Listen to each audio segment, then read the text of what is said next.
Hello दोस्तों, जय श्री राधे राधे। आप सभी का स्वागत है आप सभी की अपनी चैनल में। दोस्तों, आज मैं एक हटके जो कि लाई हूँ उपाय वाला वीडियो तो आपने देखे ही होंगे, लेकिन एक कड़वा ज़िंदगी की जो सच्चाई है ये चीज़ ज़रूर से सुन लीजिएगा। पूरे वीडियो ज़रूर देखिएगा और सुन भी लीजिएगा, स्किप मत करिएगा। ये इतनी खास है और इतनी महत्वपूर्ण वीडियो है जो आपके सुन के आप भी हैरान हो जाओगे। तो बूढ़े बैल ने बताया 2 लोग का पैसा कभी मत खाना चाहिए, नहीं तो गधा बनकर चुकाना होगा। तो चलिए वीडियो को लास्ट तक देखिए और वीडियो पसंद आई तो लाइक और शेयर ज़रूर करिएगा और अपना प्यार आशीर्वाद हम पे ज़रूर बनाए रखिएगा, क्योंकि आपका एक लाइक हमें बहुत सारे मोटिवेट करता है। तो आप लोग ज़रूर से करिएगा। तो चलिए दोस्तों, वीडियो को शुरू करते हैं और स्टार्ट करते हैं, क्योंकि वीडियो बहुत बड़ी है, यानी कि आधा घंटा का। हमने 10 मिनट का डाले हैं इसलिए कि कहीं आप लोग का पसंद ना आए, इस वजह से। तो चलिए बनी रहिए वीडियो में, वीडियो को पूरा लाभ उठाइए और कहीं से मत चूकिएगा और ज़रूर ध्यान से सुनिएगा। तो चलिए वीडियो को आगे बढ़ाते हैं।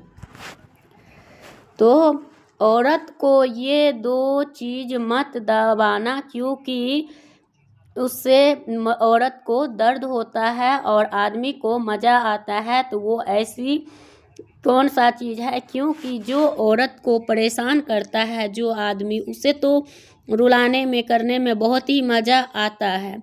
तो वही होता है। तो एक गांव में एक सेठ था और उसके पास इतना धन था कि उसने एक नियम बना रखा था, कोई भी व्यक्ति उससे कर्जा ले जा सकता है और कर्जा एक इसी जन्म में चुकाने के लिए, एक अगले जन्म में लौटाने के लिए, चाहे कितना भी पैसा सेठ से उधारी हो, इनकार कभी नहीं करते थे। तो वो आप जानते ही होंगे इंसान दुनिया में कैसे कैसे है, जो अगर अगले जन्म में दे रहा है भीड़ लग जाती थी और अगले जन्म में भी देते हैं और इस जन्म में भी देते हैं, तो उनके पास हमेशा भीड़ रहते थे और सेठ के द्वार पर हमेशा लोगों को भीड़ रहता था और लोगों को लगता था कि सेठ को पास बहुत सारे पैसा है, तो इसलिए वो करके लोग चले जाते। जो ईमानदार होता था तो इसी जन्म में दे देता था, जो मतलब बेईमान लोग होते थे तो वो अगले जन्म में देने का उधार लेते थे। उनको लगता था कि महामूर्ख है, इसे इस जन्म में लौटाने के सोचते हैं और वो अगले जन्म में भला कौन इसको देने जाते हैं, ये तो पागल है। उन्हें मतलब ऐसे समझ के, और उनको मित्रों अगर किसी लोग को ऐसी आवश्यकता पड़ती है तो फ़ौरन से उनके दरवाजे पर पहुंच जाते। और सेठ भी बहुत ही मतलब अच्छे दिल के थे, जो वो सभी के सुनते थे। कोई भी आए उससे पैसे दिए जाए, कोई भी उसके दरवाजे से निराश नहीं जाए, तो वो इसी तरह से उनको देते थे। कर्ज लेने से एक ही बात पूछता था कि किसी जन्म में पूछाओगे कि अगले जन्म में चुकाओगे। तो इसी तरह से अगले जन्म वाले ज़्यादा थे और इस जन्म वाले कम ही थे। तो ऐसे मौका को भला कौन नहीं उठाएगा, तो लोग बहुत फ़ायदा उठाते थे। तो वो लिखा जाते थे और चुपचाप पैसा लेके चले जाते थे। सेठ को कोई फ़र्क नहीं पड़ता था। क्यों नहीं पड़ता था? क्योंकि वो आदमी तो ये सोचता था सेठ पागल है, लेकिन नहीं, वो ये नहीं जानता था कि हाँ कौन पैसा कैसे चुराएगा, क्या करेगा। तो उनको ये चीज़ का नॉलेज नहीं था।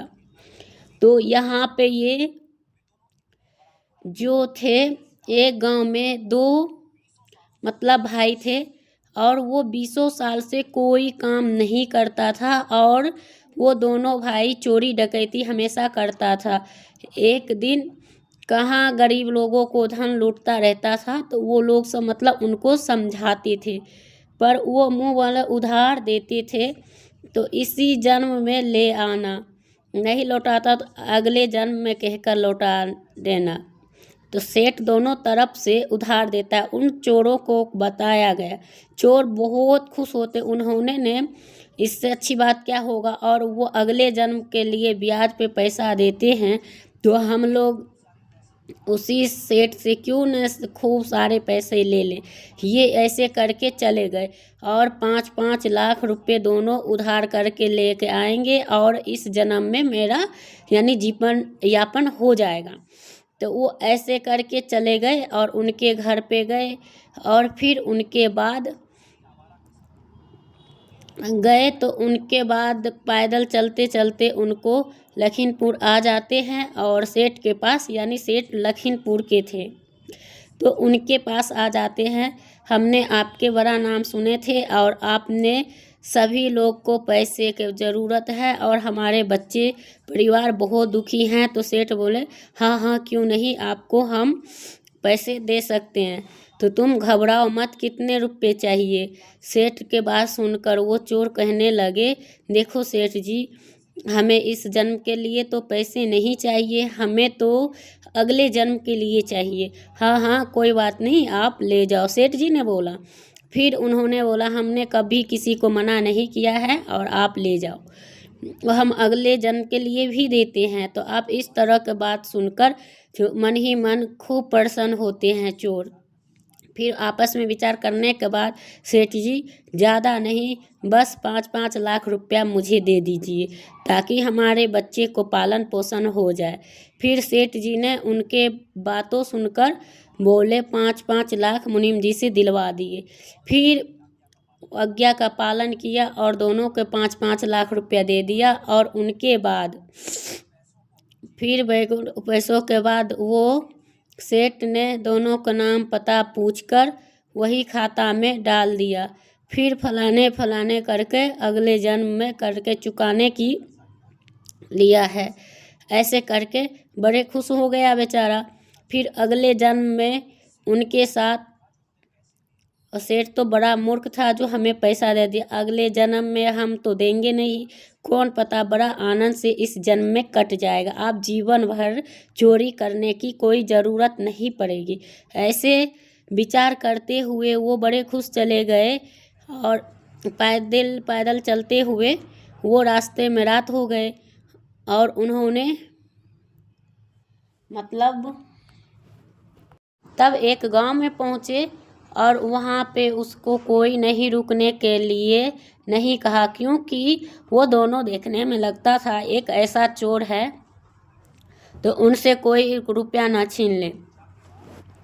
वहाँ रुकने के लिए फैसला किया। एक तेली का घर पड़ता था, वो उसके घर के दरवाजे पर कहने लगे कि भैया हम तुम्हारे यहाँ रुकने चाहते हैं और तुम यहाँ पे मुझे रोको, तो हम तुम्हारे खाना नहीं खाएंगे और मुझे एक रात रहने दो। तो उन्होंने कहा कि भाई मेरे पास एक तवेले पर खाट पड़ी हुई है, उसी खाट ले आओ और उसी पर आराम कर लो, तो जाओ आराम से बाहर सो जाओ, मेरे चीज़ों को ही रखवाली करना। दोनों ने तेली की रखवाली करने लिए और सोने के लिए भी वो फिर सुबह के तवेले में बड़ी सो जाते हैं। और उनके बाद नहीं नींद आ रही थी, क्योंकि दोनों के पास काफ़ी पैसे थे, तो वो दोनों को डर लग रहा था कि कोई उनके पैसा ना छीन ले, तो इसलिए वो दोनों जागते हुए आपस में बात करते। रात्रि के 12 बजे बज जाते हैं तो फिर एक भैंसा और एक बैल बंधा हुआ था। अरे भाई बैल, तुम सो रहे हो या जग रहे हो, मेरे बात ध्यान से सुनो, आज ही रात का हिसाब है, कल तुम्हें छोड़ के चला जाऊंगा। बैल बोला क्या कह रहे हो, तो ऐसे क्यों चले जाओगे। तो अब भैंसा कहा देखो भैया, पहले से ही तेली से कर्जा लिया था और मैं चुका नहीं पाया तो तेली से, तो इसलिए भैंसा बनना पड़ा और मार के मुझे ऐसी हालत बना दिया। फिर असूल ब्याज सहित मैंने दे दिया और उसके 1000 गुना पैसा वसूल किया है। अब मेरा भी कर्ज बिल्कुल चुक गया, अब मैं इस तेली के घर से मुक्त हो गया हूँ, कर्ज से और घर से, तो वो खाने के मैं चले जाऊँगा, चारा खाने के बाद फिर शरीर छोड़ दूँगा। हे बैल भैया, हमारे साथ इतना ही लिखा था। भैंसे के बात सुनकर बैल बोले ठीक है, पर हे भैया तुम तो मुक्त हो गए, पर मैं चलूँगा तो मैं भी, लेकिन 2-4 घंटे मैं भी रुकूँगा और आप भी रुक जाते तो अच्छे होते। पर बैलों को भी वही था, तो उस दिन से उसको कसाई आएगा और फिर वही कार्य करेगा और इन पैसे को ले लेगा। और यही चीज़ सुनकर उस दोनों को समझ में आया कि यही पूर्व जन्म में जो कर्ज लेते हैं तो इनसे यही सबक मिलता है कि उनको बैल या भैंस या गधा बन के उनको चुकाना होता है। तो इसलिए कहते हैं मानव का इसी जन्म में जरूर